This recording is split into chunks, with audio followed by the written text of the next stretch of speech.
Hello, everybody.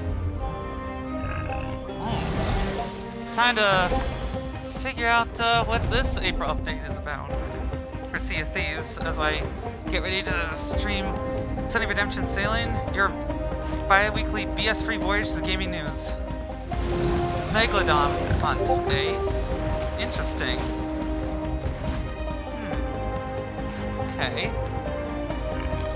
Really fun. Go away, PUBG Mobile stuff. Login bonuses. Oh, Voyage of Luck free monthly voyage. Nice. Okay, well, good to know.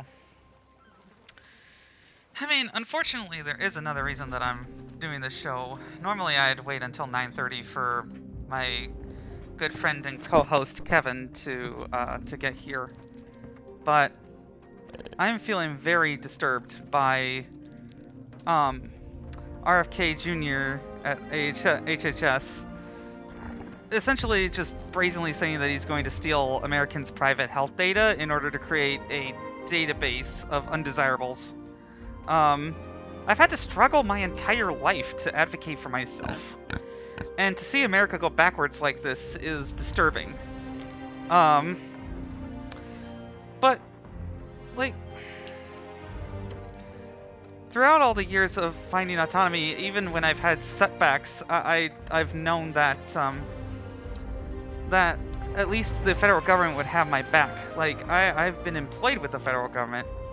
And I gave them my private health data in order to have good placement as a disabled person, because there's disability preference and veterans preference for a reason, so that people who struggle in society and those who serve our country can have a leg up. And, you know, treating people equally under the law does not mean treating people exactly the same as if they're just white people. Let's see, actually, I should get my, yeah, I gotta sail with my guild captain ship. The Redemption.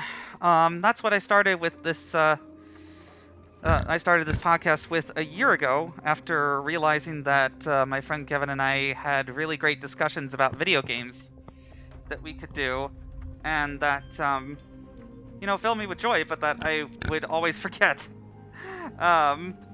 Because nobody was recording them, so I decided to record them, and that first episode was a total disaster because I couldn't figure out how to include Kevin's audio in it. But over time, we've grown this podcast to be something really special to me. Even if I don't make a gazillion dollars from it, it's two gamers just talking about video games. I thought I could do that in peace, and this has been my my solace through the, or part of my solace through the Trump administration. The other thing is that in 2 days I'm going to South Africa to meet my girlfriend and her son, and I am beyond excited to finally meet her after 7 months and 2 weeks of dating at that point. Let's see. Yeah, I'm just gonna start the voyage and get things assembled, because Kevin will be on at 9:30. Anyway, I don't want my mental energy wasted by a worm-riddled pile of glued-together mummy jerky who sounds like he deep-throated a cactus. But I do have to, because even if he doesn't get this registry going because people sue him, there's a lot of data the government can just buy from data brokers that we have no control over. I've been telling people how to set their Apple Watches to offline and delete their health data from their iPhones. And I have an Aura Ring that was or Aura Ring 4 that was a really thoughtful gift from Christmas that I may have to get rid of so I'm not tracked by the government that I used to believe in. What is happening to America if people can just be tagged and called diseased? Because I remember the Autism Speaks, which is really autistic, which is really neurotypical people speak over autistic people, statements about this and how I am autism, I am coming for your children. Now, my parents did their best not to make me feel stigmatized and all that, but they couldn't control society. They couldn't control how my peers treated me at school if they found out. So I kept that very hidden because I was very, very afraid. It's supposed to represent the Hunter's Call as an emissary. And emotions. Oh, okay, cool. Well, anyway,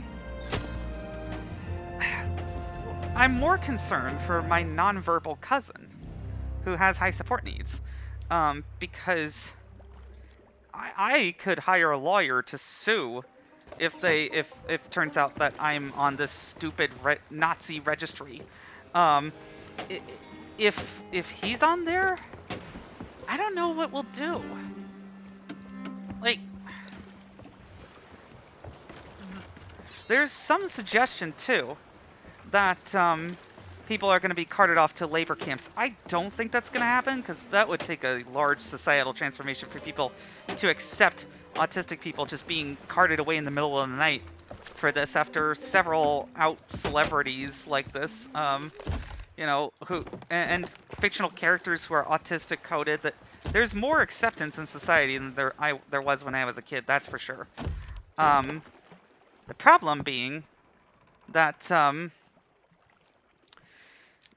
the President of the United States is a fucking idiot and a demented old man who will believe whatever the last person in the room tells him, and has the full force of the Department of Justice to try and strangle society. Like how he recently started targeting Act Blue. That's some Putin Orban shit. And I am not happy about that. Does that mean that he'll succeed? Again, no, these people are bumbling idiots, but they're gonna hurt a lot of people. And I don't want autistic people to be one of them, because I'm autistic. And I shouldn't have to prove that I need civil rights, because I have them as a human being. We're all human beings. Autistic, neurotypical, whatever. And we just have due process. But we don't currently, because Kilmar Abrego Garcia is still trapped in El Salvador. I don't normally try to bring political issues onto this show because it is a, Tell my mother that friendly merman was asking about her again. Oh, friendly merman. Oh, anyway. Let me just do, like, Hunter's Call Voyage, then. Oh, I need to resupply my ship, but anyway. Sure, I'm here for you. Okay, let's see. So, yeah, I've yelled out all my anger in a post about it on Reddit. I just am so exhausted with this administration already, 3 months in. I cannot wait until I can just forget about it for an hour and a half with my good friend as we talk about video games. Sure, my Jessie is always open for you. And then upload that the next day to YouTube and hopefully entertain people with it.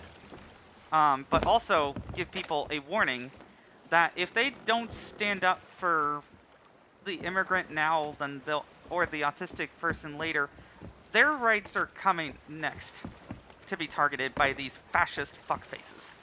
And that's why we have to fight him now. Fortunately, it seems like people are, such as Harvard, many law firms, 150 to 200 university heads, including the president of my alma mater, American University, which is great. Problem is that he could just decide to declare martial law tomorrow. I don't think that will happen because the backlash would be massive, but he's crazy enough to try that if he thinks that there's enough of a majority for Democrats in the midterms that they could impeach and actually convict him 3rd time's the charm, right? But at the same time, yeah, the backlash would be immense, and it would be the last thing he ever does. It's just that who knows how many people will get hurt between now and then. And I really hate it right now in this country with the constant back and forth tension of including me getting illegally terminated from the Consumer Financial Protection Bureau and then being reinstated. That I was broken by that. I was crying for an hour after seeing my coworkers in despair as well. Tracker's Megalodon Hunt. I think I'm gonna do a hunter's fishing map for now. Because I've heard there's a bug with diving to locations that Rare is working on, and I'm hoping that that's not a problem here. Mermaid's Hideaway. So normally Kevin handles the maps when it comes to this kind of thing, but I think I have a good idea where that could be. If I can remember Mermaid's Hideaway. Where are you? Oh, these are our old markers from our last voyage. Okay. Yeah, I mean, I'm scared. Because any threat to my civil rights scares me. Especially now that I'm very much out. And again, my information is in the federal government. I work for the federal government. And I keep myself anonymous, so I'm not doxxed. But again, if they just decide to, they could just steal my data from Doge or wherever, and then try to use that against me. Because clearly that I'm an epidemic to these people, and it fucking sucks. I mean, I guess I'm going to dive to this location anyway as well, so I'm hopeful that's not a big deal. But in the meantime, autistic people have always been around. We have always been here, and we will always be here as long as humans exist. But I'm worried that civilization is tearing itself apart over stupid shit that doesn't matter. Like, does it really matter if, like, if two trans girls are playing sports in Maine? Honestly. And autistic people have a higher likelihood than most to have gender variances because of the fact that we don't really conform to societal roles. But sometimes you need leaders. You need people who can say, cut the bullshit and let's do this way, like Napoleon did. Yeah, he was a dictator, but he got stuff done, and he's so autistic to me. Even if that's not something that was given a name. Leaders like Abraham Lincoln, scientists like Albert Einstein. I mean, retrodiagnosis is a hotly debated issue in the community, for good reason, because, like, you don't want to impose historical understandings that don't have evidence, but there's plenty of evidence to support it, for Napoleon at least, or for a lot of leaders who were singularly focused on, like, conquering the world. But also just, like, we were your shamans. Two spirits were your healers in Native America. The Fafine of Samoa were trans, and many of them may have been autistic, but again, we didn't really have good records or a medicalization of this stuff until European science had to create a normal and then decide what was outside of it. And usually that meant smashing an ice pick into someone's skull. Or using electric shock, which was so fucking stupid. But, you know, we're barely out of that era. We're barely out of the era of electrically shocking children. And Ivar Lovaas, the guy who created ABA, also created gay conversion therapy. He wanted to convert people. Really seriously, it seems. I probably need to go a little bit further if I want to get to the fishing spot, but I'm gonna turn this wheel around anyway. I mean, I was the part of the first generation of a lot of autistic kids to go to public school, integrated. My mom had to sue the state of New York to allow me to go to elementary school. That's ridiculous. She should never have had to do that. They should just have given her the services, but we were an expensive problem. And we've always been an expensive problem if people treat us as unproductive, because there's only certain narrow things that are considered productive in society. Like, again, we were your oracles. We were your seers. We were your shamans. But those roles were not allowed in favor of priests who had a very limited understanding of human nature and an imperialist dominating understanding of human nature. Jesus Christ would not have approved of this if he was still there. The philosopher Yeshua, if he exists in the form the Gospels say. Because I'm very much a Jeffersonian Bible philosophy, you know, kind of person. I take philosophy where I can get it. Because I worked hard and massed every day that I could in order to be accepted by society. And was afraid that I would never find love. That I would never find a job. And now, here comes this asshat deciding that he's just gonna talk over us again and say, oh, isn't it so tragic? Aren't autistic people so tragic? And then he pivoted to talking about nonverbal people once a bunch of people who very much can communicate online criticized him for that. Ooh, that is a nice swordfish. Awesome. So yeah, it is very concerning that he gets to mouth off with no qualifications and that he got rammed through on a partisan basis by the Senate. Because I feel like my friend Kevin, who works his ass off at a hospital, sometimes at like really early hours that I can never possibly do, he has more qualifications than RFK Jr. because he actually has worked in a medical environment and knows how to interpret medical data. Even beat an AI one time in interpreting medical emergencies in a very John Henry versus the machine moment. So it's good that I have him as a friend because he's never once hated me for who I am, whether that's artistic or trans. He was one of the first people I told that I was questioning my gender for a reason. And again, in 3 days, I'm gonna be in South Africa, meeting 2 of the other people who love me unconditionally. My girlfriend of 7 months, who adores me, and I love her so much. And then her 9-year-old son, my little man, my son, who's gonna be so happy to see me.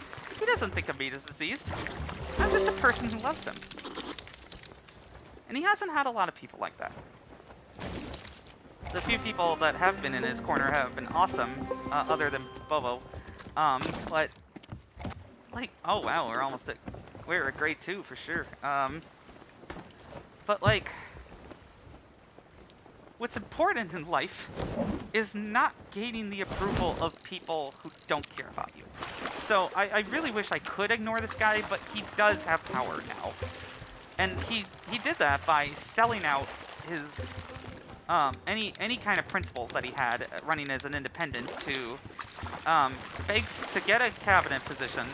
And when Kamala Harris naturally refused to do so for him, he went to Trump, who just expected loyalty, including forcing him to eat McDonald's. Which was pretty hilarious. But he has so much power over the FDA, which now has stopped testing milk, so don't buy milk, like, at all, because it's not going to be safe. Eggs could have bird flu in them by this time next year, everywhere, and there's just not going to be testing for that, or much treatment, because they gutted the staff for that. Medicare and Medicaid are about to be gutted to pay for tax cuts for billionaires, which will definitely cause a lot of societal upset. But, well, Congress is kowtowing to the Mad King, and they pushed through this guy, who just seems to have a vendetta against autistic people, as if he's saving us from something. Well, guess what? I used to think that I was diseased, that I was broken, that no one would ever care about me. Not really. About the real me. But then I met my best friend, who was a Republican, but a very principled one, and now is an independent. I found a marriage, but I leapt into that too quickly, and that was painful. And now, again, I have my family, potentially. I could spend the rest of my life with these people. I'm so excited for that. Okay, just double checking my, if my friend's on. If Kevin's on, because then we'll get into the fun part of the show, where I'm not PSAing about, you know, Nazi registries for autistic people. It's all fucking unbelievable to me. Really. It seriously is. Like, let it go. You're basing your science off of a 27-year-old research paper that was thoroughly debunked because it supports what you already believe. The Death of Expertise and The Revolt of the Public are very interesting books to me because they basically explain what's going on here, and your opinion is not as good as science. Ever. On anything. You defer to the scientists because they have a reviewable process for figuring these things out. For discussing... Oh, I think that's a bit... The next spot is a bit further out, so I gotta do that.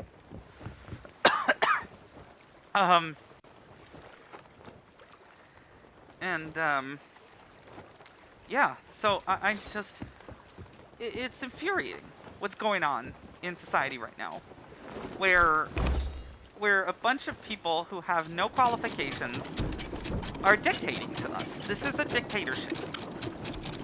It is a weak dictatorship that is a tin-pot dictatorship, where they're making all the wrong moves 3 months in. Okay, well, let me just lower the anchor here. And there we go.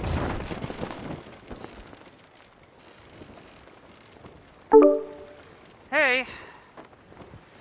You're on. Hello? Can you hear me?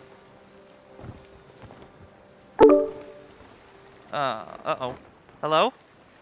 Hey, I hear you. Okay, and your headset sounds okay, though, a bit quiet. Alright, well, I just had to let the people know about RFK doing an autism registry. That's alarming to me. But, how are you doing? Very tired. Full week of training. And it's a tough type of training at work where, like, the person's just not getting it.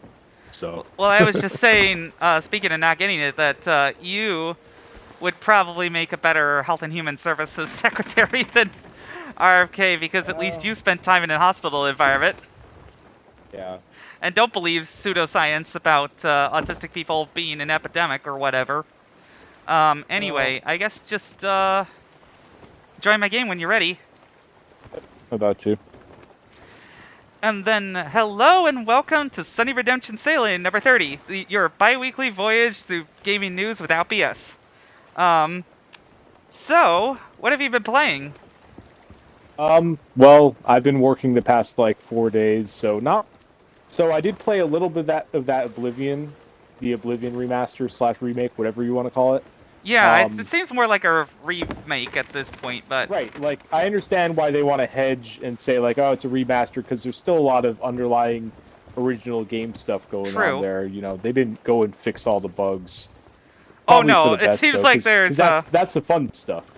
It seems like there was a pretty big bug at the beginning in the dungeon where I got to the part where they hand you a torch and say, follow us, and then it didn't work. Like, they didn't actually hand me the torch correctly, so I just was stuck and had to reload a later save. or an earlier save, excuse me. By the way, real quick, for some reason, it won't let me join your game. It says fail to join game. This session does not exist. What? So just try and invite, maybe. Yeah, Okay, then.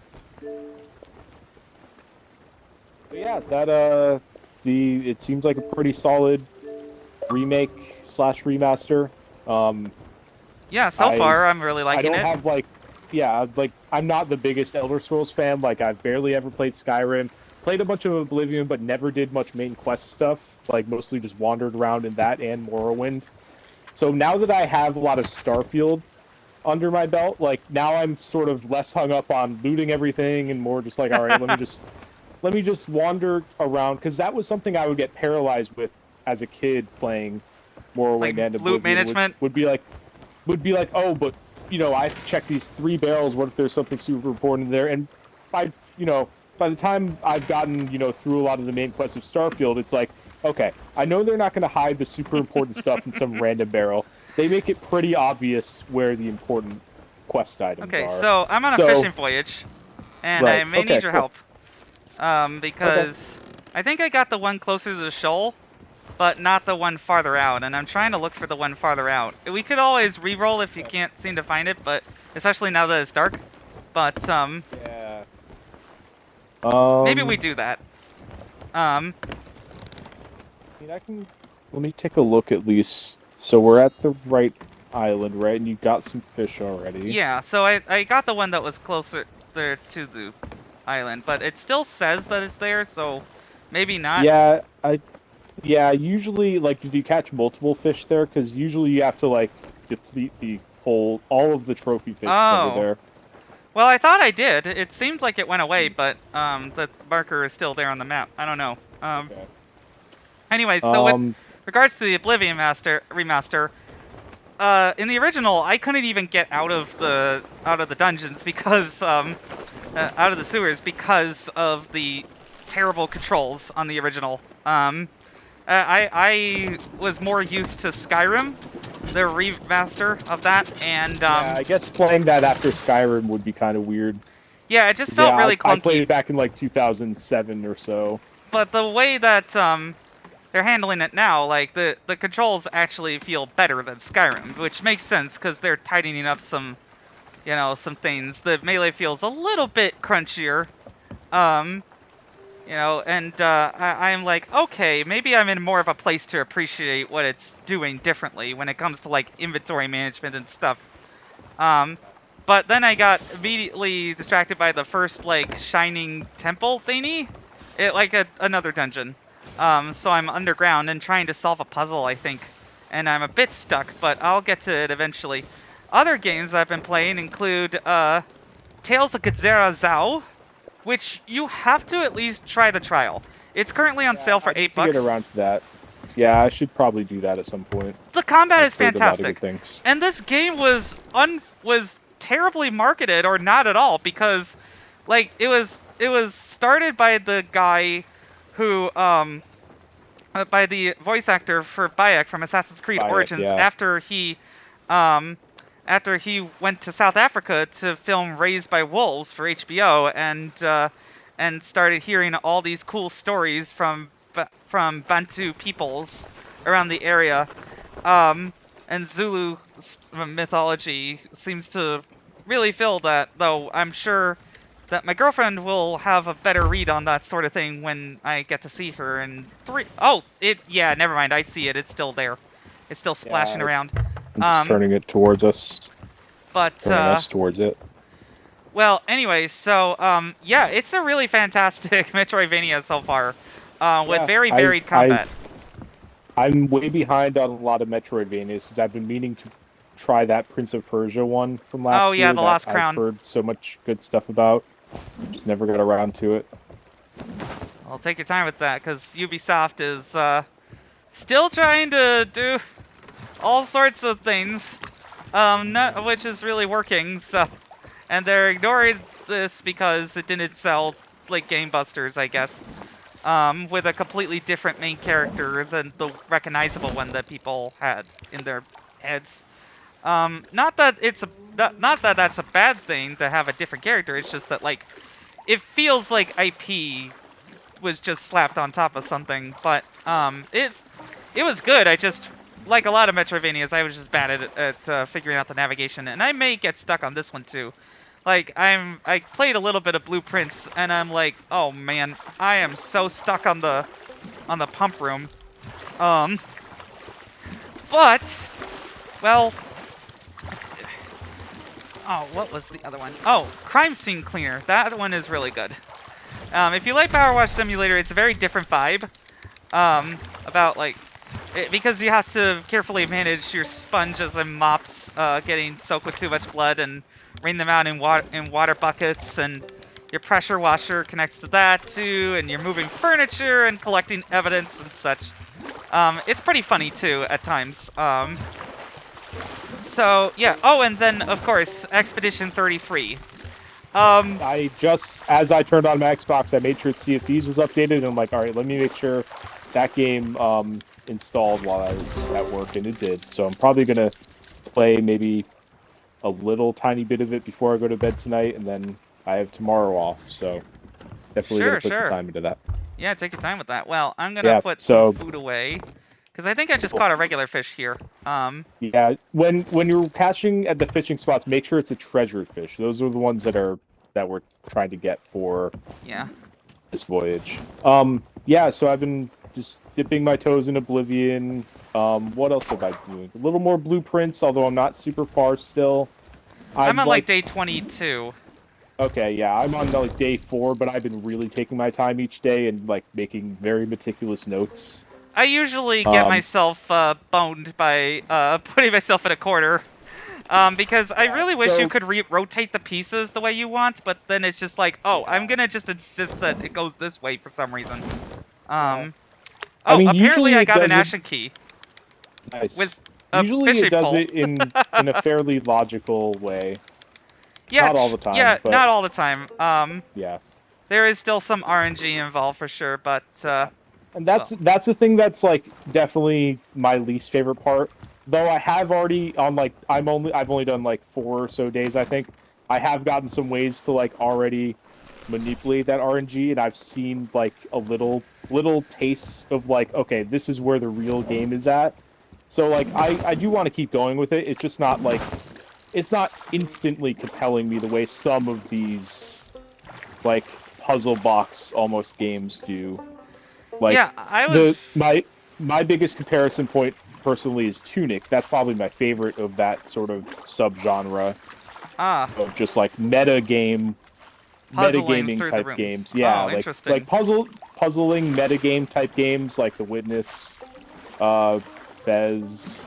Like Witness and Fez never did that much for me, but Tunic's the one that really got me. That's like by far some of my favorite moments that have happened in a video game because of that metagame layer. So I'm kind of hoping maybe I'll stick with Blueprints long enough to see some of that. I'm trying not to spoil myself on it, though I've heard, I've read reviews and I've heard some loose talk about like some of the cool stuff that happens, and I really want to get there. Yeah, it seems very enigmatic in that way. I've just been looking up solutions for a lot of things, but because I wanted to not get annoyed, and a lot of the way the rooms play with each other is interesting. I just, again, wish that things were a little bit more straightforward, or that you could have a more straightforward mode where you just do a story and, you know, in a certain amount of days, that's it. Or something like that, because I am terrible at puzzle games. I feel like the game is sort of playing with that in the fact that, do you mind if, well, since you're already looking things up, you probably don't mind if I say that, like, the game operates on an actual clock. Have you figured that out? It seems like that's the case, but don't spoil. It's just like, Okay. I guess that there's a time limit. Yeah, on my latest day, I found something to do with the clock that I'm like, oh, that's... Oh, I'm not sure I found that. Okay, yeah, there's something going on there. I'm not sure what, but that's one of the things that does make me want to keep going with it. I did find some I things. Want to see what's on. I did find some things that make the start easier, that like give you an extra 20 steps and 2 gems to start with and things like that.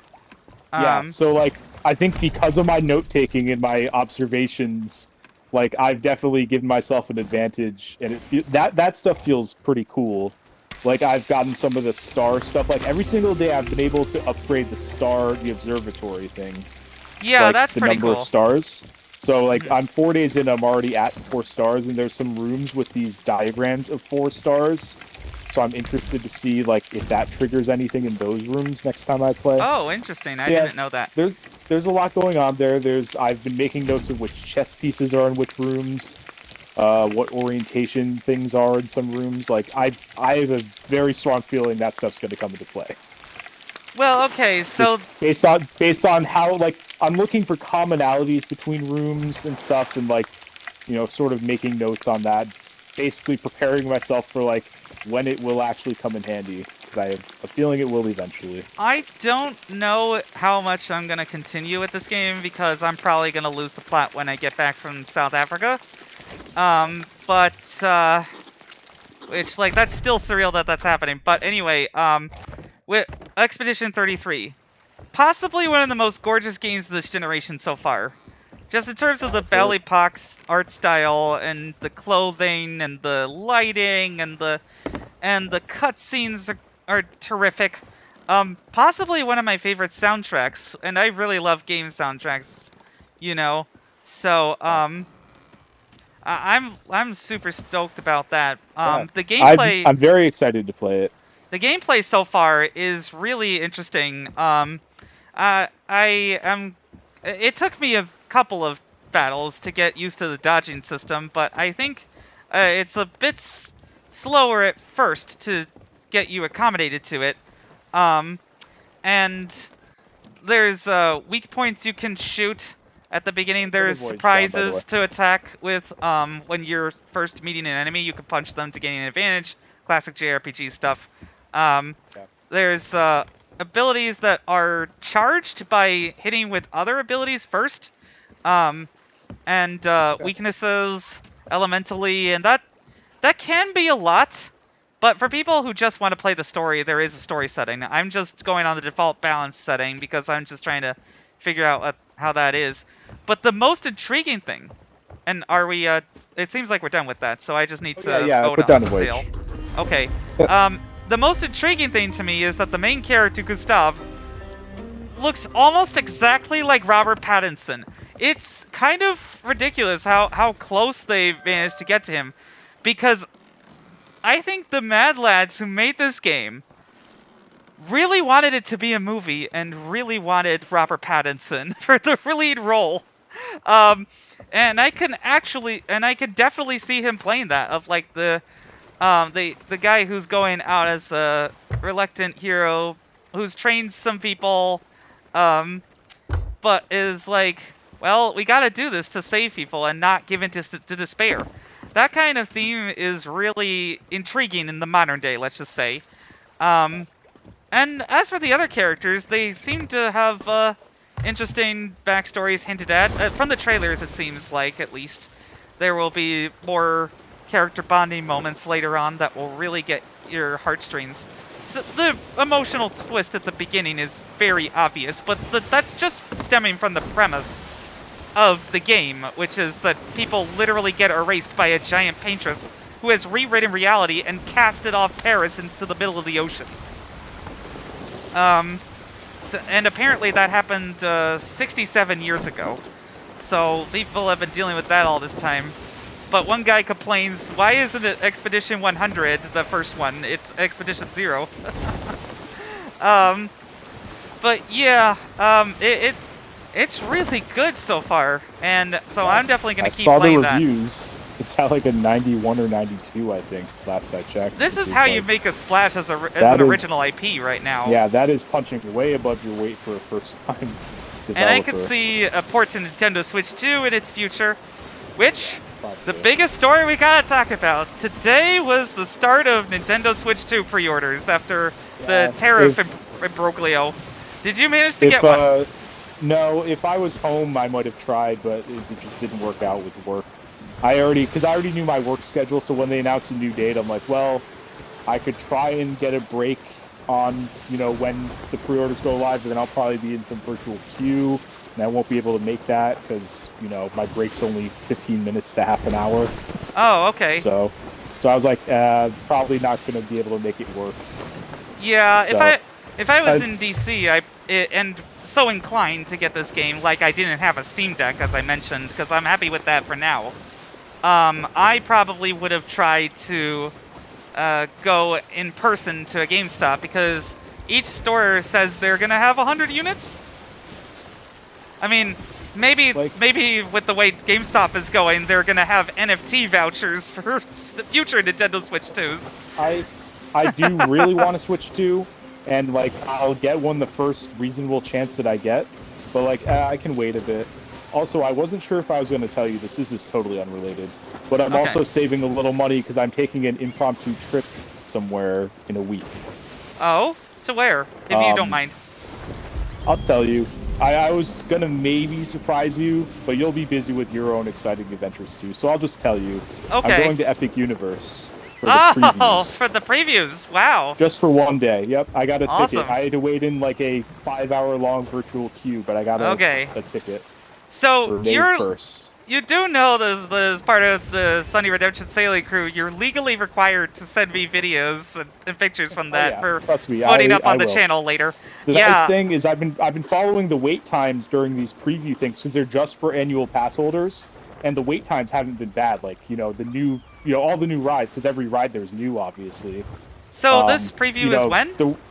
It started a few days ago. They're running it pretty much daily until the park opens for real on May 22nd.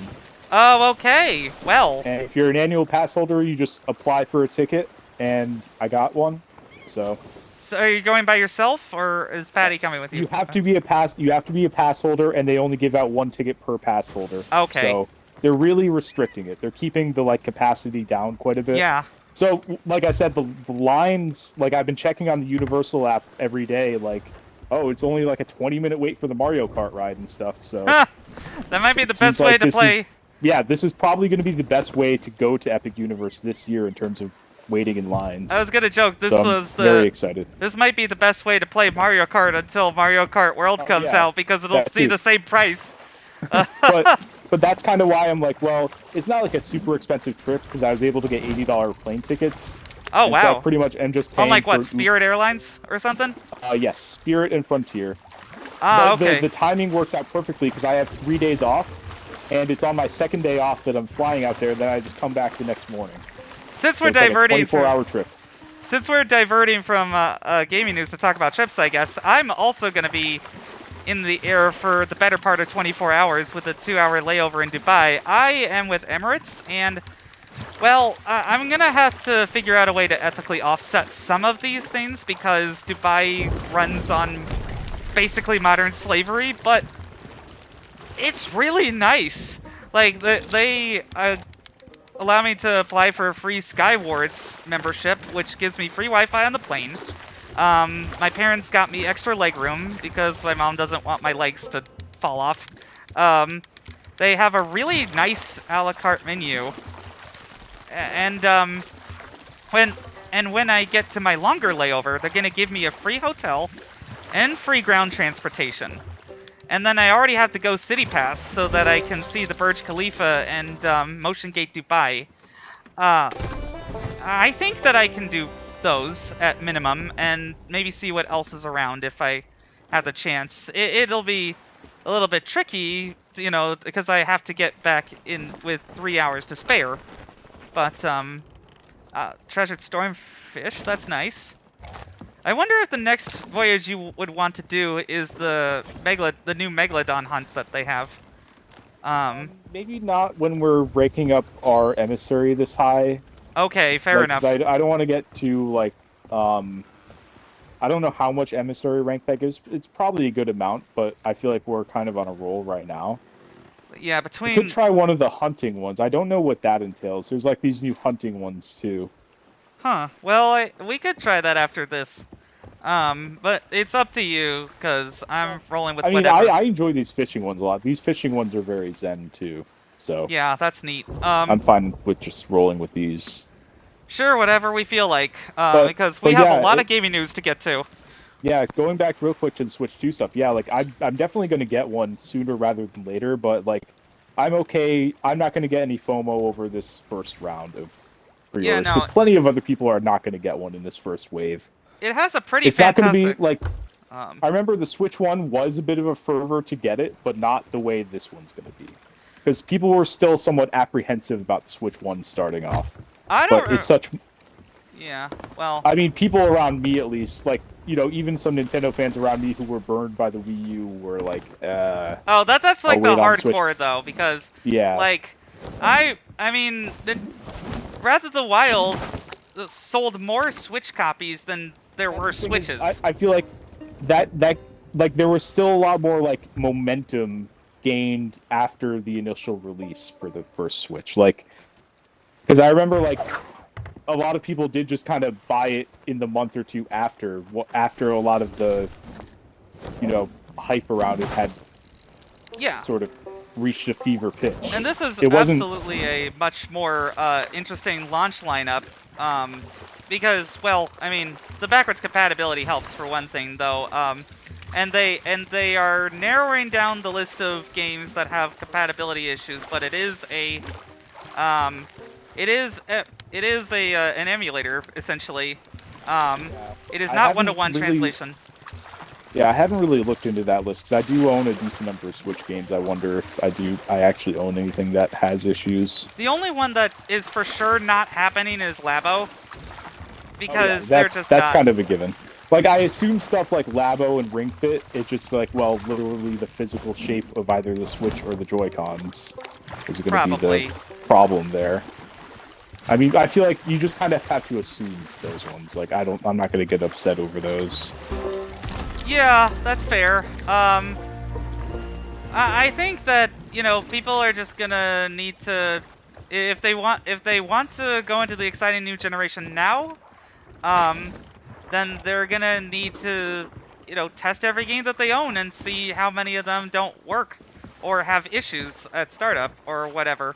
But if you really want 100% compatibility, you need the old hardware, because, like, I feel like that, you know, software-based compatibility solutions, they are very helpful because they can give you more performance than the console is originally capable of. Because when Xbox did backwards compatibility, well, they actually had thought about putting in compatibility at the hardware level in the Xbox One. They also thought about putting an SSD in there, but it wasn't cheap enough at the time. And so what happened was they put in a few things like Xbox 360 sound chips, I believe, but they didn't want to have a hardware solution because they didn't want to be locked at exactly the same bad performance as the original machine. They wanted, if they were going to do this, to be able to enhance performance, which is exactly what they did with the software emulation and the virtual machine and all that. They needed to do this if they wanted to enhance performance for Breath of the Wild and such. But, man, the price of that is what people are talking about, rather than the new features, like Zelda notes, lol. Yeah. It's not as painful for me if I was to theoretically get this, because I already got the DLCs, and so it would just be $10 to upgrade it.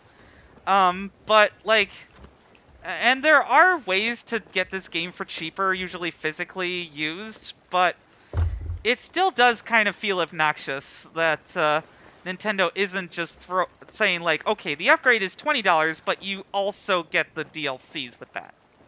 You know what I mean? Yeah. Like, yeah. How the tutorial is $10, it's one of those things where you get yeah, somebody worked hard on it, but you're not gonna get that because it just feels like money grubbing. Or the $6 skin changes for Marvel Rivals. It increasingly feels like gaming is focused on making money first. But the other problem, perception-wise, for Nintendo is that this has fueled the whole $90 games rumor. And that is complete bunk. Because they came out and said that for physical and digital, Mario Kart is $80. We can talk about whether that's worthwhile or not later, but it is not $90. what happened is, according to digital trends, that people just sort of assumed this because there was a conversion rate where, like, they were saying maybe they were saying 80 euros or whatever, and that comes out to about $85. So they were assuming with tax that it would be $90 and thought that that would be the U.S. price of the game, which no. It also seems like the tariffs are not affecting the game prices for now, even though most physical games are made in Mexico. The fact of the matter is that it costs like 25 cents to make a UHD Blu-ray for Xbox Series X and PS5 games. So the cost to manufacture a game is not really the problem. Otherwise, every physical game would have been more expensive than the digital version this generation. It's more just that the way they're pricing it is to account for the value, sure, but also it feels like a pricing decision for when games inevitably get to that point 5 years from now, so people are more comfortable with paying that without a sale eventually. Yeah, I mean, it's definitely them doing it with the one game they could really get away with it for, like, it's Mario Kart. And then Donkey Kong Bonanza for $70. So they're pricing at different tiers depending on what they want. Because Donkey Kong's something that game will sell well, but it's not going to sell Mario Kart well, regardless of what price they put it at. And if you get the membership, you get both Switch 2 editions of Breath of the Wild and Tears of the Kingdom for free, I think, or maybe it's just the upgrades. I haven't looked at that terribly closely because if I do get that, if I do get the Switch 2, then my friend Billy has the membership, so that would be something I would deal with at that time. That's cool and all. But also, again, if you really just want to see if this game is for you, then you would probably get it for like used, and then see if you really love the performance and such. It's still annoying to me that there are going to be empty game cartridges, but I guess for some of the smaller games, it's either that or not ship a physical game at all. And people are more used to downloading data with their physical games now. So that's just how it is. If they were doing this a decade ago, I think they'd be a lot more of the uproar, but I think people have kind of largely accepted that, like, hey, this physical stuff is just... In some cases, it has been this way for a while, where what comes on the disc is not even close to indicative of what the full game is, and there's been these mandatory downloads for a while for a lot of games. There we go. Yep, I just pulled one down. Okay, well, so it also seems like they feel they have enough margin on the console itself to weather tariffs, because I think they'd also realize that they'd get a lot of bad headlines after announcing the console and then game bundle prices, and then raise those. But like $5 here or there for a Pro controller or the Joy-Con whatevers is not gonna break most people's bank if they're already buying Nintendo products. It's just, it does feel like you're being nickeled and dimed to death, even back in the Switch 1 days. And I don't remember if I told you this, but I lost my dock and a bunch of Switch accessories in an Uber to my friend's house. Yeah, and had to replace that. Yeah. So that's my special case that kind of soured me on the whole Nintendo proposition there for a while. But like, for somebody who's really gonna buy these things, they're probably gonna be fine. The thing is, it's just not gonna reach the widest audience right now, because the parents who, well, maybe they don't want to buy the tutorial for $10, so they are afraid of, like, oh, how this is so different, and what if my kid slides in the old controllers and breaks the thing and stuff like that. And then again, people are already spending less because of inflation, and the tariffs on China being reduced is because a bunch of the oligarchs who run the biggest shopping places, like Target, told President Trump, hey, man, we're going to get killed if there are empty shelves, you know, metaphorically speaking. But oh, is that also a shipwreck? No, that's just a wreck. But anyway, like that so it seems like the tariffs are being pulled back, but who knows what kind of decision Trump like will make tomorrow. That's what happens when you have a king. The tariff being rolled back, I feel like, does not increase confidence long term, because like, oh, he did it once, he could just turn on a dime and do it again. Yeah, again, this is what happens when you have a guy who claims that Article 2 gives him the power to literally do whatever he wants, and feels emboldened and immune to prosecution. So, you know, basically what happened is that Congress gave the president the ability to do that because typically when you're an executive, you get the ability, you need to set things based on facts on the ground, and you know, facts on the ground can change, so you can't like legislate every situation. You know what I mean? But I think also we kind of assumed that the president was going to be sane, and that's not what's happened.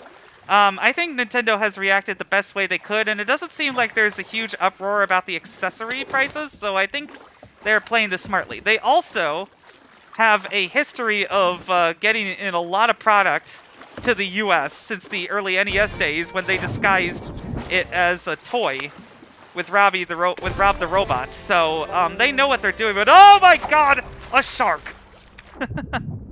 Blam. Okay. And blam. Ow. Probably gonna need to eat soon, but I just killed that shark, so I'm good.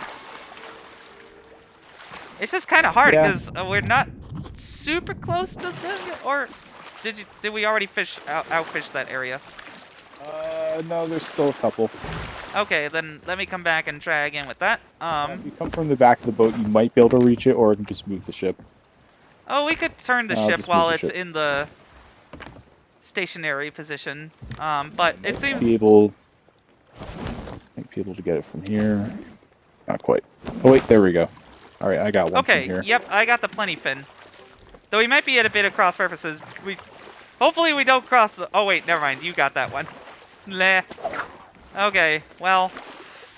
Yeah, I mean, like, again, if I didn't have a handheld already that had lots of cheaper games, then I totally would, because on the Steam Deck especially, I've been super addicted to 2 Point Museum. That is probably one of my favorite, like, museum games since the original Zoo Tycoon 2 and Jurassic Park Operation Genesis.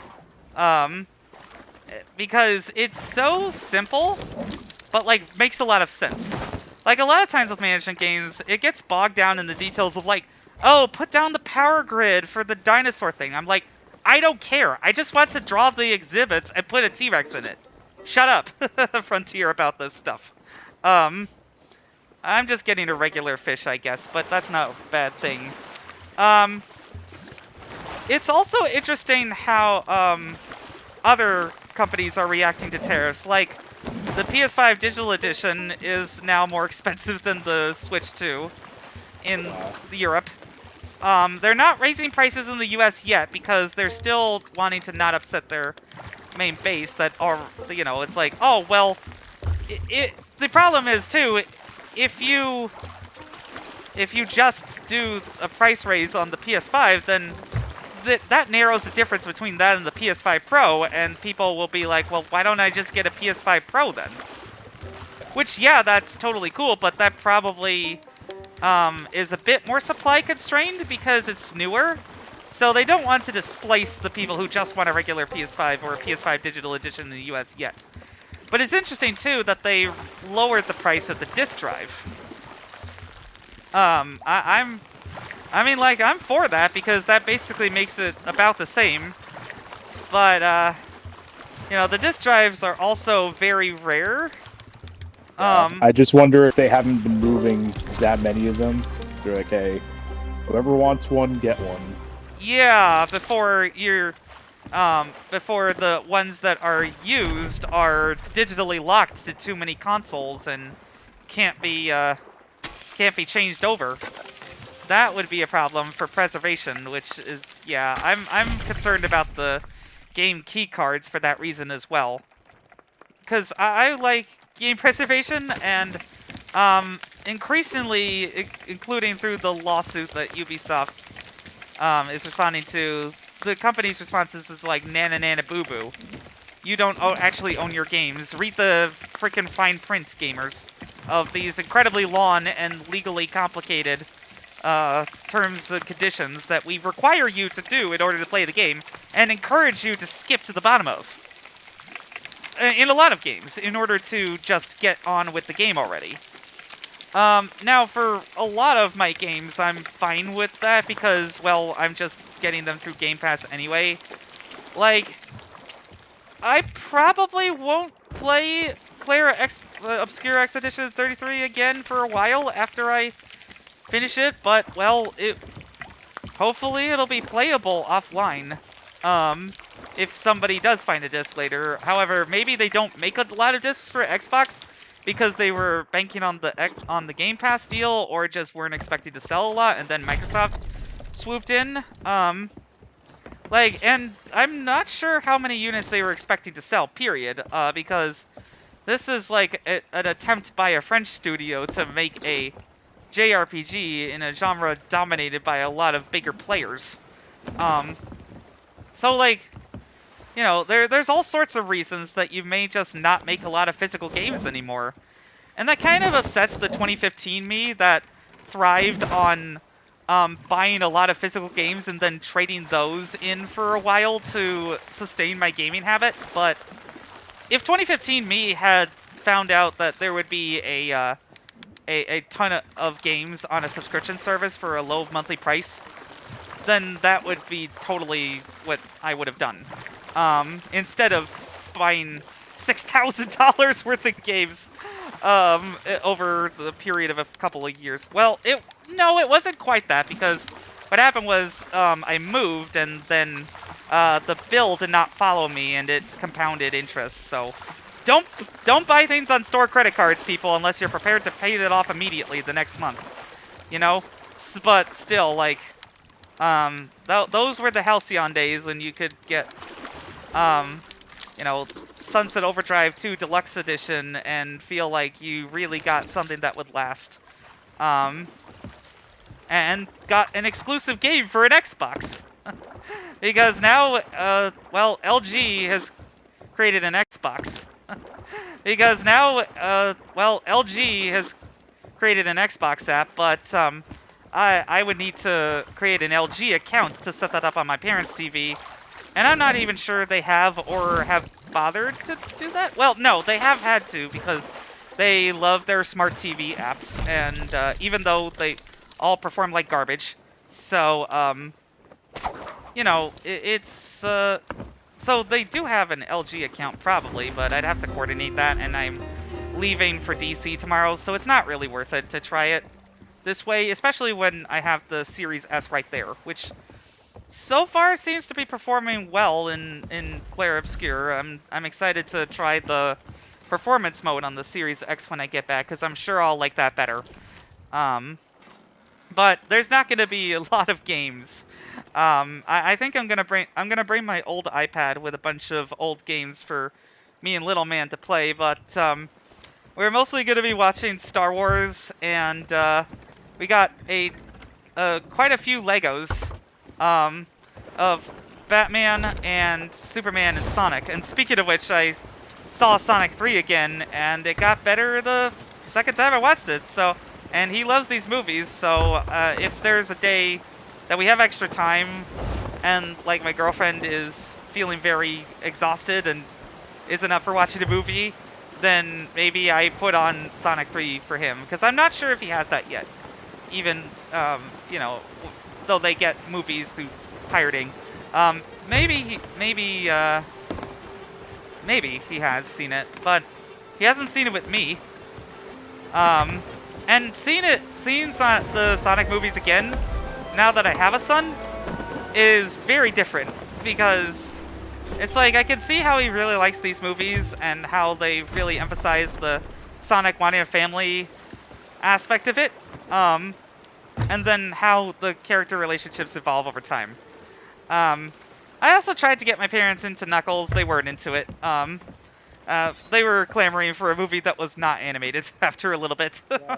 I mean, for me, I didn't enjoy the Knuckles show much either. I never even finished it. I really did. Even me, a diehard. I think we talked about it a little bit a few months ago. when we initially talked about the Sonic 3 impressions. But yeah, I did not care too much for the Knuckles show, despite liking everyone in it and liking, huge Sonic fan. I even read some of the Knuckles spin-off comics as a kid. Okay. Can we not sell to these guys anymore? Okay, yeah. Okay. Yeah, we could sell. Because I wasn't sure if they changed that with the new Hunter's Call stuff. I just figured we'd stop here since it's on the way. Yeah, absolutely. Sell to them, because I think they pay more for the And also, this is an extra gold weekend. So that's really nice. Okay. I think, wait, do we get an extra 4,500? That's for our emissary grade. Okay. So we hit grade 5. Okay, well. We have a ton of fish to Feels sell. pretty cool. Yeah. Oh man. Yeah, we're gonna be rolling in the dough. And well. Speaking of like new things in Sea of Thieves, it was pretty interesting to onboard the new Sea of Thieves player and get her Ray's insights, I believe her name is, into, or no, Ryan, you know what I mean, and get her insights as to why she was interested in this game, because she gave me permission to share some of these details. Basically, she had a PS4 for the longest time, and then she tried to buy Avatar Frontiers of Pandora and a couple other games on the PlayStation Store, and then was told that they were not compatible with her machine. So she started looking into a current gen console, and the Series S is the cheapest, and Game Pass is the cheapest way to get things, and people are really liking Game Pass right now. It's been on a roll this month, especially. I mean, again, this month is insane. I've barely even scratched the surface. Blueprince, Crime Scene Cleaner, Declare Obscure Expedition 33, the new let me see, actually. I'm just curious now about all the things that have been added. So let's see. Oh boy, can you not take forever to load? Thank you. Okay, so Game Pass recently added. If it's gonna be like that, please, don't do that to me. Why are you being so slow? Okay, so note that it's not one of those things that pops up in the menu anymore. Sometimes I really get annoyed with how, weird it is like that. Come on. Okay. You can do it. You can load menu. They really need to improve this for the next thing. But Game Pass was just updated. Why do you keep changing the menu? Show all that recently added. I just want to okay, recently added. There we go. I mean, again, Oblivion. Tampopo I tried a little bit. It's a good puzzle game. I also tried it. I It's, tried a few little bits of it. It was okay.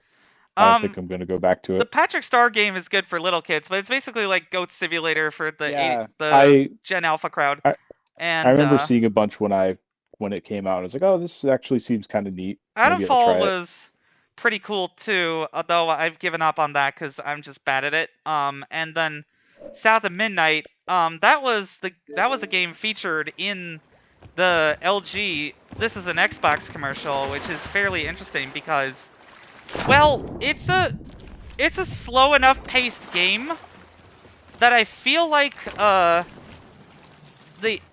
and especially with the option to skip all the action if you really want to, that I feel like it's a good showcase for that sort of thing, of how close cloud gaming can really get, because now there's tens of millions more gaming hours and it's growing quite a bit. So, despite some protestations in the comments about, well, what's the special thing with the Xbox consoles? It really is just that it's the cheap box that plays Game Pass. Unfortunately, or fortunately, depending on your perspective. But, well, again, getting Rai on board was actually fairly easy after she got herself out of the tutorial. And got used to the controls and stuff. We didn't get attacked when we played privately. And again, she might want to join our crew. I'm also looking to collab with another streamer named Princess Diana, if she's not just trying to sell me on some sort of promotional agency thingy. It's been tough because I just had my first ever YouTube beef with PWC Music Promotion, which is a channel that creates AI music videos. I don't know what I thought I might see in that, but in just collaborating with him, because he just was like, hey, I hear your small channel, I'd like to help you out. But after I criticized him for using AI, he lied about that by claiming that game AI is the same thing as image and video generation that he uses to lazily steal from artists, to the tune of several hundred or even a few thousand views, because people will eat up this AI slop, and then getting his friends to comment on each other's videos to cross-seed, and also selling a view botting server in the Netherlands. Like, other people who have approached me have been like, hey, I can really give you SEO for $5, and it really is just a server farm in Bangladesh that view bots my videos. I don't want to earn views that way. I've earned by 88 subscribers. I'm almost at 100. That's just ridiculous to me. When we started this show a year and change ago, I was lucky. I was feeling lucky if 4 people would view our VODs.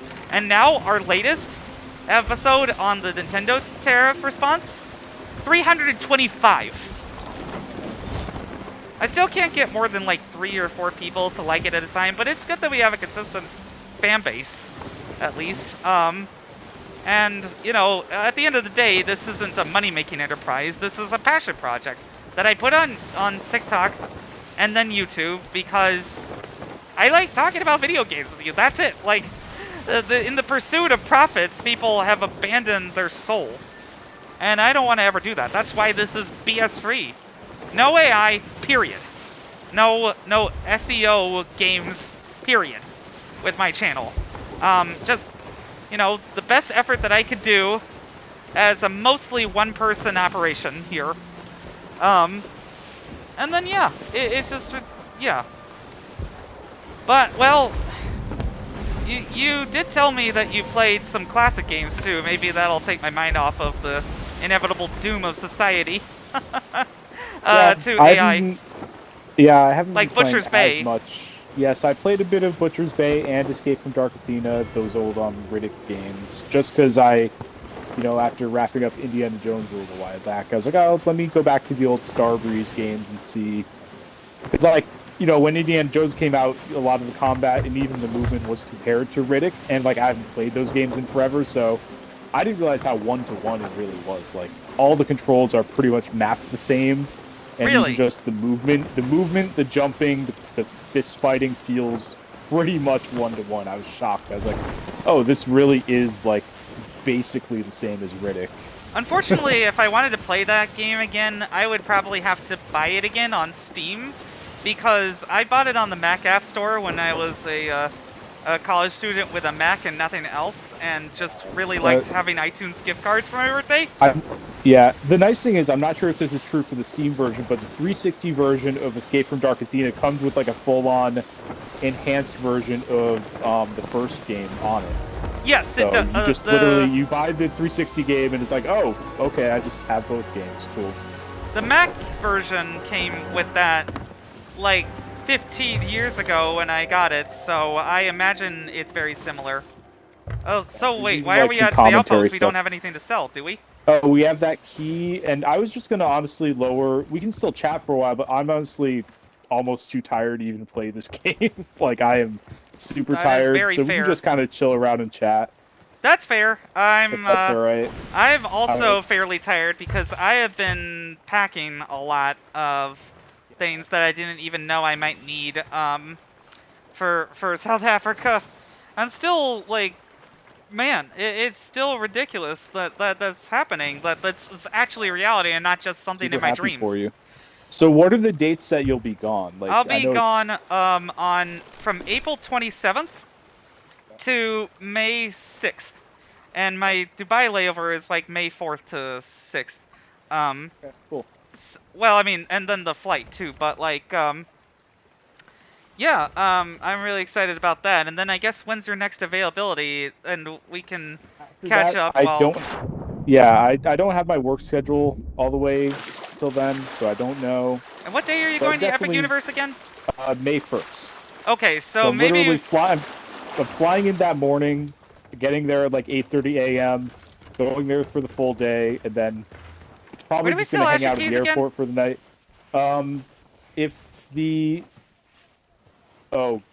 I thought those guys took them, but maybe not. Maybe Lorena might take them over here by the tavern. Okay. Yeah, so I'm pretty much flying out and then flying back first thing in the morning. wrong tavern for this. We gotta go to the port for that. Because we were Hunter's Call, not Athena's. We've been doing a lot of Athena's. No, yeah, you're definitely tired. Yeah. I just did that out of force of habit, so... I've done 48 hours of training someone who doesn't understand the job for in the past 4 days, so... Gosh. Yeah, it's a lot of that, but, you know, I'm happy I have tomorrow off, and then I'm on call on Saturday, which means... Basically, if they're short-staffed, they can call me in at any time, and I have to get there quickly. So I'm not going to be doing much Saturday. Would you trade for being illegally fired and then being reinstated by judicial fiat? I meant to ask you, like, how's that going? Okay, so... Like, the court... The last I heard, the court blocked it, and I haven't heard anything since. So. Yeah, well, it seems like the courts are not messing around. So what happened was, on April 14th, Judge Amy Berman Jackson's stay was partially lifted by 3 judges from the from the DC Circuit, and they said, well, you can fire people after you do a particularized assessment of whether these people are statutorily necessary or necessary for operations. So what happened is these fascist fuckfaces decided to interpret the statute. And oh wait, we still have fish to sell. Oh, do we? I thought we got them all. Well, just regular fish in the barrels, but... Oh, I didn't realize... I forgot you caught regular fish, too. Okay. That's okay. We'll still get money, even after we sold Emissary. But anyway, so, basically, they took that to mean we now have carte blanche to do this. If we rush through particularized assessments for 1,483 people. So what happened is that, a bunch of people in... various middle manager roles were apparently made to work for 36 hours in total during that week of, like, overtime for some people, and yelled at for being incompetent by a 25-year-old. So, because this is what they're doing. They're denigrating public service, and it makes me sick. But, yeah, so we were told on Thursday that, like, we were gonna get our computer access shut off on Friday at 6 p.m. And then we had a meeting in the morning with my team, and my team leader was in tears. So they had probably gone through a lot of shit, and I have now filed an EEO complaint. Because even if they didn't exactly take my disability into account, they didn't take my disability into account, and they also did not give me any individualized assessment of my performance or my usefulness to the agency.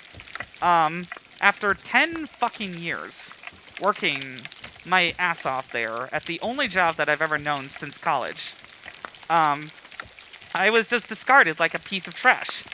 So that was not fun. I was expecting to go on administrative leave for 2 months and get paid to basically have a vacation, which was kind of a relief, actually, because now, after the reinstatement, my work essentially consists of refreshing my email and hoping something comes up. And then, yeah, so now there's going to be a hearing on April 28th, and then the court will decide whether I have a job or not. But, well, I'm just trying to stretch this to September because that's when my lease ends. And look for jobs after I get back from my vacation, because... Oh! Yeah, I guess, honestly, like, it's all very silly. All of it. It's very transparent that they just want to get rid of Consumer Financial Protection Bureau because it has fought for people in the past, and the oligarchs who bought the 2024 election don't like that. They don't like, especially Elon Musk doesn't like the CFPB investigating his companies.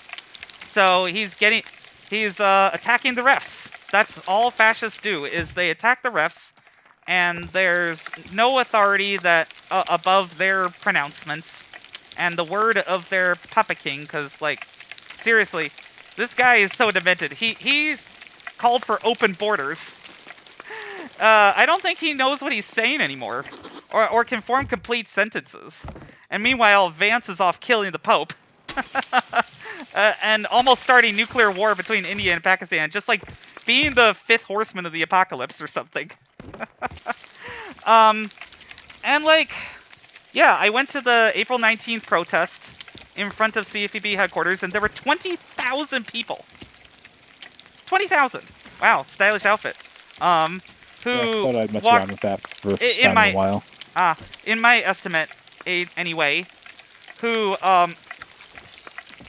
marched down G Street by my old office. I need to bring out Oates the Owl again. He'll make me feel better. Cause like, I just got my new travel phone. It's a Samsung Galaxy A16 5G.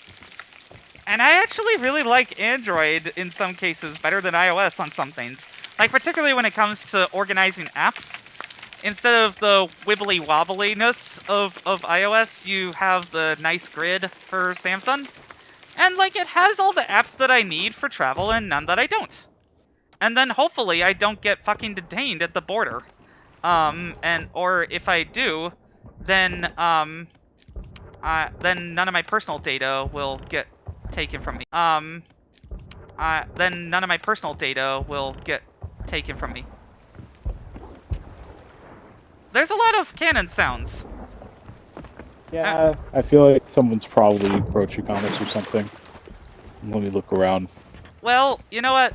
Just help me cook things, and we can just be done. Someone's fighting a kraken a little bit on the horizon. Huh. I know you said you're tired, but yeah, let's join. We can try. We can, you know, at least mosey on up to them and see what happens. Yeah, why not? Well, this is random, but that's the beauty of Sea of Thieves. And yeah, when I started I haven't seen Kraken in a bit. When I started this with you, I was like, well, I wanted to actually remember the adventures that we've had. This is the best way to do that. Is recording that and sharing it with people. But yeah, probably I could see myself doing a show about, like, debriefing about my experiences with South Africa and Ushaka Marine World and stuff. But it may also just be good to relax if you end up being available like that Wednesday, and I'm just super tired still, or jet lagged or whatever. And so we should raise the Alliance flag just in case. Yeah, like, I'm willing to just help these guys out. I don't really. Sure, they're right close by. Unless they pick a fight with us. If they start shooting at us, we can fight back. But like, there's not a lot that actually is Okay, so we do have the Offer Alliance flag up, and so hopefully that will signal intent nicely. And I'm just gonna load the cannonballs and such. Yeah, like, I mean, it's been a great 30 episodes with you of SunnyRedemption Sailing. And who knows where this show goes from here, but I've had a blast.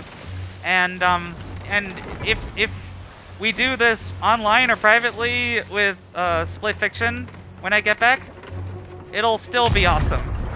Either way. To finish that, I really want to see where that game wraps up. Yeah, it might be that we play that game live and talk about our experiences with the parks in the in-between moments, or something. But that game can be kind of fast-paced, so it makes it slightly hard at times. Oh, there's a separate instance of the Kraken. Okay. No, I think it's the same one. I think it just moved around. Did it get the? Where's the other ship? Did the other ship give up and just quit the server? Maybe. Or did it get destroyed? Yeah, did it just? Yeah, I don't know what happened. Huh. Well, that I got that tentacle. Uh-oh, I'm being eaten! Oh no! Oh, I dodged it. Okay. Where are you? I'm in the murky water. Hang on. Okay. I think you may have shot it or something. And it caught something. Okay. All right. Mosey on down, and I'm gonna try turning this a little bit. Did we like escape the Kraken because we got too close to an island? I think that's what happened. Maybe, but yeah, we can. Well, now we can shoot it from at our leisure, and I guess just lower the anchor and try and fight it this way. Yeah, we can do that. And just fix up the bottom. It'll probably move and attack us again, but still. I don't know if it will, because like when you're close enough to an island, emergent threats stop attacking you. Well, I gotta get my sniper rifle out and attack it because I'm too invested in this now. That's the beauty of Sea of Thieves. Oh, now I get what the grapple gun is. Yeah, you need to make it a load. Like you have to choose it as part of your loadout. So okay. I don't like to give up my sword in most cases, so. Yeah, that's true, but it's tough. But I like my sniper as well.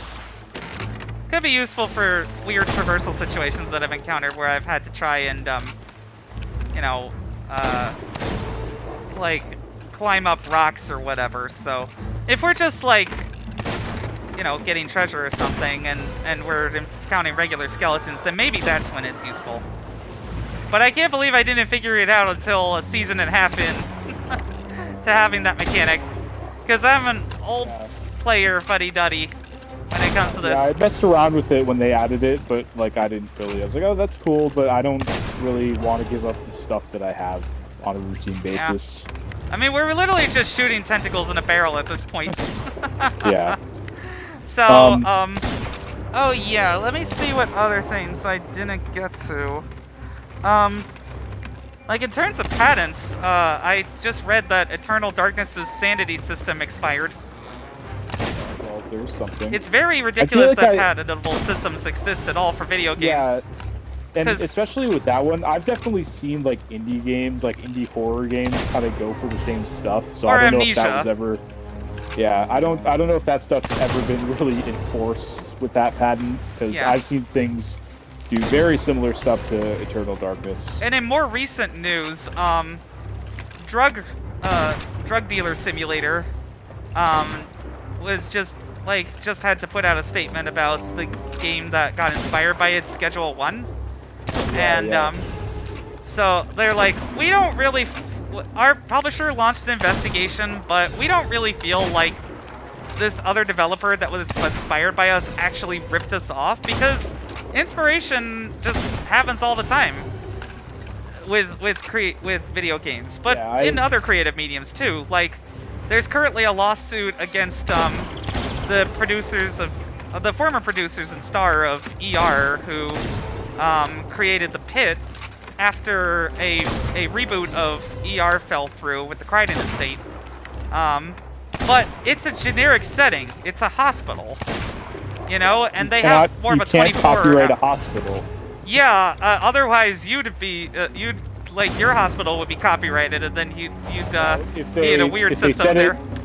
If they said it at the ER hospital, that's another story. That's like, it's like, okay, now you're really playing with fire, but And it has a its own 24, it has a 15-hour structure, my dad says, so... it's sort of going for, like, the 24 style. Yes, that's what I was right? about to say. Yeah. About where it's like a day in Real the life time. of this really hectic hospital shift. I wouldn't mind turning the ship around a little bit and then unleashing cannons to make this go faster. Yeah, I was gonna say, like, we could probably handle what it's gonna throw at us. Although, let me check the wood situation.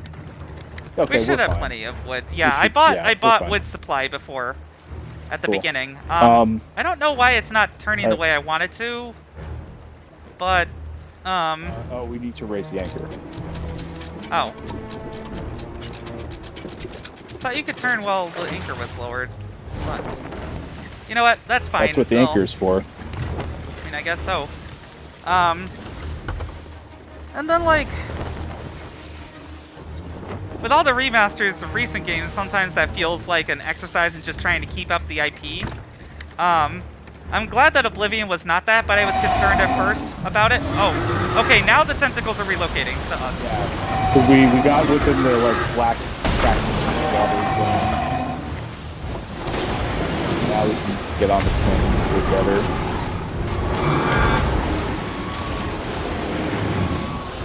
Let me just get more cannonballs. Ship doing. Alright. Oh! I'm getting sucked up. I think Me there too. may be some damage on the ship. Let's try to get back on as soon as we can. Now I really wish I had kept my sword. I mean, lift it up Back in the and water. spat out Oh, into the never water. mind. Yep. Okay. Injured Alright, Kraken. I'm still up here. still Oh, up okay. here. So now the waters are blackish and hurting me. I'm dead. Alright, the Kraken killed me. What? I'm coming back. That like never happens. Yeah, it wouldn't let go of me. I was swiping at it with my sword and it wouldn't let go. I think I'm gonna about to die too because it is Okay. not letting me go, and I did not get a chance to even. I mean, I could just eat fruit to try and hang on a little bit until you get there, but yeah, I'm being drowned. Really. Okay. Maybe they changed this because I do not remember this being a sack Alright. that the Kraken would I'm do. just So I'm just gonna offer my bailing on soul. the ship. Yeah, I'm just bailing the ship. Okay, Try to yeah. repair when I can. Okay. Should be good to repair now. This game, it's like the power wash simulator for multiplayer. It cannot, it just won't let me go. And speaking of which, I just beat the first Wallace and Gromit job, and then realized that for some reason I hadn't completed the Muckingham files like I thought. So, and now there's like 5 parts to it because they just released the new one for free. So let me just get my sword, whatever. Okay. And I'll help with bailing now. It'll be easier. Be alright. There might be some holes down here. Yep, I got them. I'll get the other ones.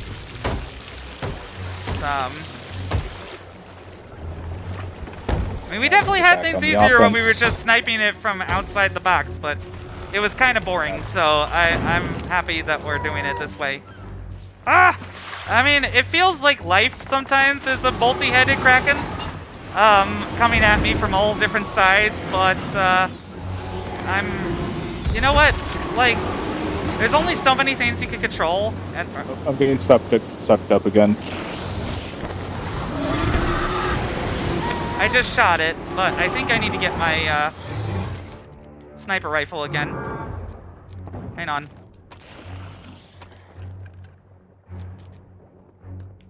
Okay. And there we go. Spat me out, but I'm very far from the ship, so give me a minute to swim back.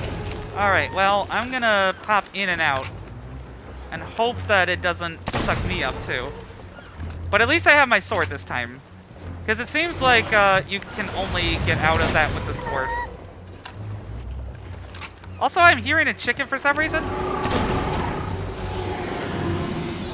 Or maybe that's just the noise it makes. Okay, so that is gone underwater. Okay. Uh-oh. I'm worried it's about to attack the ship. There we go. I'm gonna repair the almost hole. back. Alright, I'm like 10 seconds from being back on. Yeah, it's got a holding ship right now. Fortunately, this is where the sword also comes in handy. Back on. Found some loot on the outside, so I just dropped that off. Why am I getting red? Why am I getting damage? I don't understand. Also, apparently we got a crate of rare tea somehow. I don't know. Yeah, I found that right outside the ship. I'm not sure why it was sitting there, but I'll take it. Yeah, right. same. It's gone. Let me start repairing. Wait, okay, you're repairing. It was allowing me to repair over your repair, which is weird. Weird. Kind of a bug, probably. I'm just gonna grab some food in case we need it. Oh, that must be oats, I guess, making sounds. It's okay, buddy. Yeah. You can hide. I have never heard an owl sound like a chicken. And I have I think I may have told you this, but my dad encountered a barn owl in my backyard. He rules our town and has a rivalry with a great horned owl in the other town that I've never seen, but I have seen the footage of the barn owl encounter. Majestic animal, anyway. Oh, okay. I'm gonna get the hole here. I'm working on it too. There's a lot of them. Fortunately, we have 52 wood, so I think we'll be fine. Should be. I'm just repairing this one. Alright, should be alright. Okay.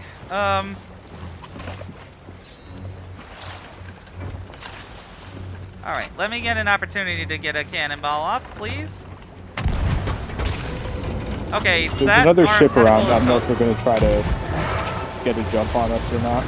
I mean, we have the Offer Alliance flag, so we'll see. They may also not want to tangle with the Kraken at the moment because they may have a bunch of loot. I mean, those are all possibilities, but, well, maybe they'll be like us at first and be like, hey, or maybe they're the ship from before who we were trying to help and then they left and now they're just waiting around for us to do their dirty work for them and then attack? I mean, we can offer them a crate of rare tea if they really want that. Okay, I'm gonna repair the holes here.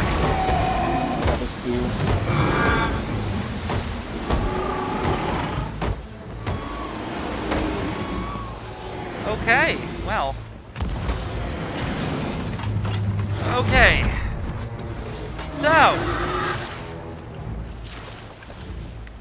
Huh, apparently there's more loot here, so I'm gonna try and grab that. Yeah, I think it spawns it with each tentacle. That must be what it is. Yeah, I'm pretty sure that's what that is. I'm gonna try grabbing it, because I feel like it should be okay. Yeah. There's other ships helping us. So it is now. Okay. That's cool. And hopefully they'll join our alliance offer and share in the spoils. But if we can get the harpoon there to grab the other loot, that would hopefully be good. Crud? Okay, it's got a hold of the ship now. I'm just gonna get a bunch of shots off on it. I'm also gonna slice it with my sword. Okay, so, like, you can confirm that the other ship is sending cannonballs at it? Yeah, I've seen them fire a bunch of them. Cool, kind of just circling around. Oh, looks like they're on here. Ship now. They're on oh our crap! ship No, now. no, no. Oh. Oh, they were fighting it. Now, not so much. I guess we're both dead. Yeah, we sure are. All right, so we'll spawn back in, see what the damage is, and. Well, I mean, if they were gonna attack us, that was an opportune. I mean, we offered the alliance, and they decided to attack. So, you know, that's just how it goes sometimes. And I guess that's a fitting way to have a last episode before I go to South Africa. But we'll probably be back in 2 weeks as usual. I forget what date you actually said you were potentially free after May 6th, but. I'm not sure. That's too far ahead. Oh, right, yes. I'll know next week. They give us like a week and a half ahead of time. Alright, I don't know. Oh, the other pirate's still here. Oh, crap. I thought he must have been hiding somewhere. I checked the top of the ship and didn't see him. Crap. Crap. Okay, well, I'm gonna bail. Like a lot. I think we're toast, though. At this rate. I'm just bailing like a lot. Guy too. He's hanging out on the ferry of the dam, but he's about to come back. Okay, so they're shooting us for sure. In our hour of need right now, that's very Turkish, but well, let's just keep fighting as long as we can. That's just all you can do in life today. Start repairing, so we don't have to just keep spending time bailing. And I'm gonna try shooting them, but no promises. It is very spin. There is another ship. This is a 3-ship battle. No wonder this melee was weird. All right, I think our ship's going down. No. We can do this still. We can do this still. I'm gonna go repair. It's doomed. No, it's doomed. Okay then. I heard an the honor. sound cue. Oh. Alright, I'm gonna see what I can do here. I should have grabbed some supplies on my way out of the ship, but... Yeah, I think I'm gonna drown. Oh, is that a skeleton ship? Hold on. Oh boy. Yeah, this other ship that showed up is a skeleton ship just kind of floating around. That's just the So maybe icing it's on for the the cake best. with this game, isn't it?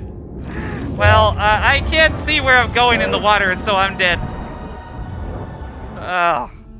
Yeah, I think our ship's gonna spawn elsewhere. Well, you know, we still had a pretty good run. You're still on the ship? Is it still going, or? I'm still following this other player ship. Are you gonna get on there and troll it? Yeah. Hey, I got a deed done for defeating the Kraken. Well, we don't get any of the loot for it, but hey, yeah. Yeah, I got a bunch of renown, so that's something. Yeah. Okay, well, let me see what other they're shooting. Cause I'm not sure if you saw the Eurogamer that I sent you about the about Indiana Jones, but it was really cool, and I didn't even realize how closely tied it was to the Darkness series as well.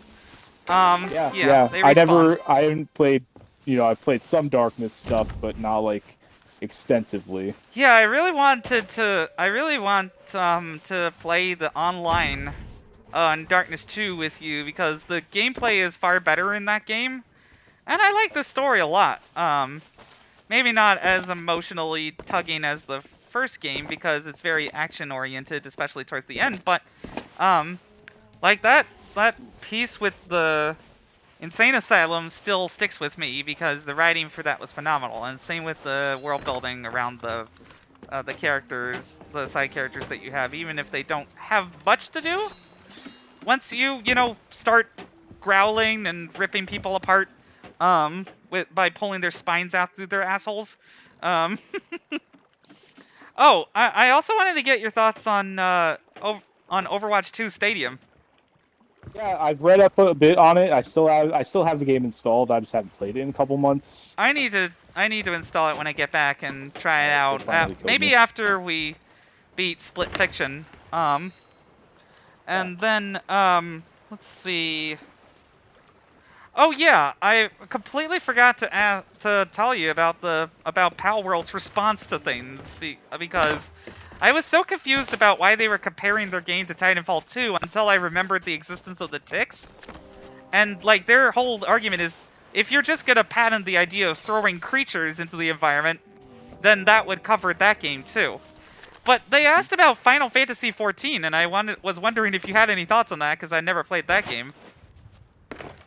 What were they saying about it? Because I haven't heard this. Well, so Palworld says that the existence of Titanfall 2, Ark, The Legend of Zelda, and Final Fantasy XIV having mechanics similar to the throwing a creature in a ball patent shows how ridiculous this patent is. Okay, that Nintendo has.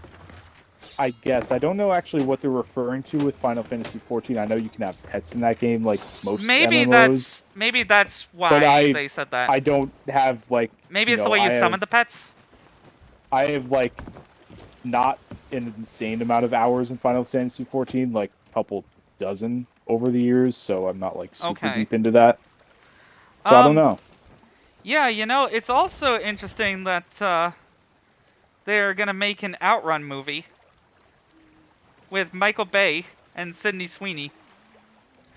I saw that, yeah. I mean, hey, if I I guess they could make that work somehow. Because, like, they're really hinting at the whole cinematic, oh, we have a lot of IP thing with the intro for Sonic movies, and with the Sega music cue. And one of those is Yakuza, which they already have an adaptation out there on Amazon Prime. So it's interesting to see that Sega is reaching into its back catalog for movies, because in a Hollywood hungry for anything that smacks of original ideas, and a box office that currently is catering to the Minecraft kid generation, with $1 billion for Minecraft, despite it having like the most incoherent and basic ass story, just because of Chicken Jackie, you know. That I wonder if that's gonna be a large part of it, where it's like, oh, we're gonna try and find some memes to put in there and barely understand the IP and such, cause like Until Dawn, for instance, that game was about critiquing. Oh boy, I'm rubber banding.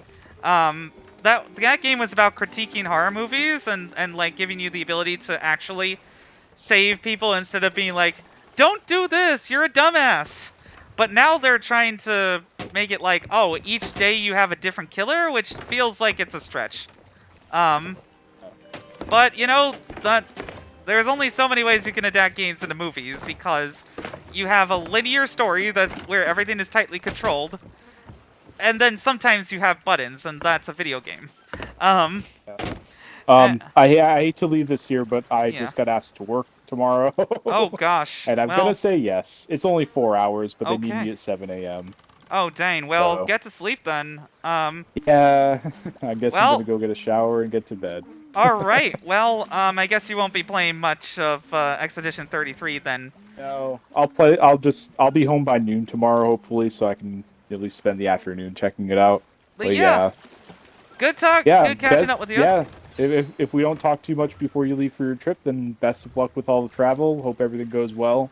Thank you. And again, if I'm not too tired, I'll try and do SunnyRedemption Sailing number 31 about both of our theme park experiences. Because remember, one of the attractions for Durban is basically their SeaWorld, Ushaka Marine World.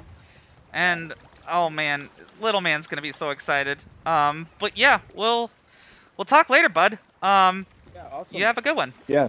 See ya. See ya. Bye. And you have a good one as well, everybody.